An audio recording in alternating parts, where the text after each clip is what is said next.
यही फागुन 21 गते हुने प्रतिनिधि सभा सदस्य निर्वाचनमा उम्मेदवारी दर्ता गराएका 3,406 प्रत्यक्ष उम्मेद्वार मध्ये 1,670 जना उम्मेदवारले मात्र बैंक खाता खोलेको निर्वाचन आयोगले जनाएको छ। यसैगरी निर्वाचनमा भाग लिएका 65 दलमध्ये 11 दलले मात्र खाता खोलेको उल्लेख गरिएको छ।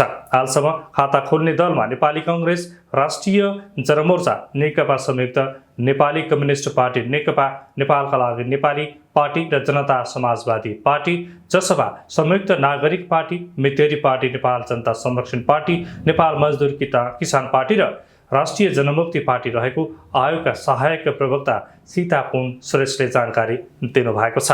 एमाले, राष्ट्रिय स्वतन्त्र पार्टी, रासपा, राप्रपा, उज्यालो नेपाल पार्टी, श्रम संस्कृति पार्टी लगायतले भने बैंक खाता खोलेका छैनन्। मतदातालाई महत्त्वाकांक्षी प्रतिबद्धता गराएर चुनावमा होपिएका पार्टीले नै निर्वाचन आयोगलाई अटेरी गरेका छन्। अटेरी मात्र नभई उनीहरूले पारदर्शितामा सुरुमै आफूलाई अड्काएका छन्। उम्मेदवारले लिने आर्थिक सहायताको पारदर्शिता र निर्वाचन कानुनले तोकेको खर्च सीमाको पालना तथा प्रभावकारी निगरानीका लागि बैंक खाता खोल्ने व्यवस्था गरिएको छ।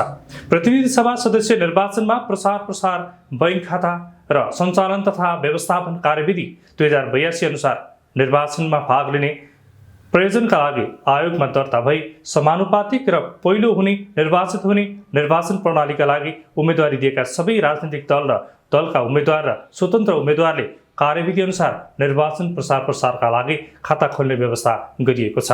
सोही खाता मार्फत आर्थिक सहयोग दिँदै आम्दानी खर्चका कारोबार गर्न भनिएको पनि उल्लेख गरिएको छ। तर यी दलले भने अझैसम्म खाता खोलेका छैनन्।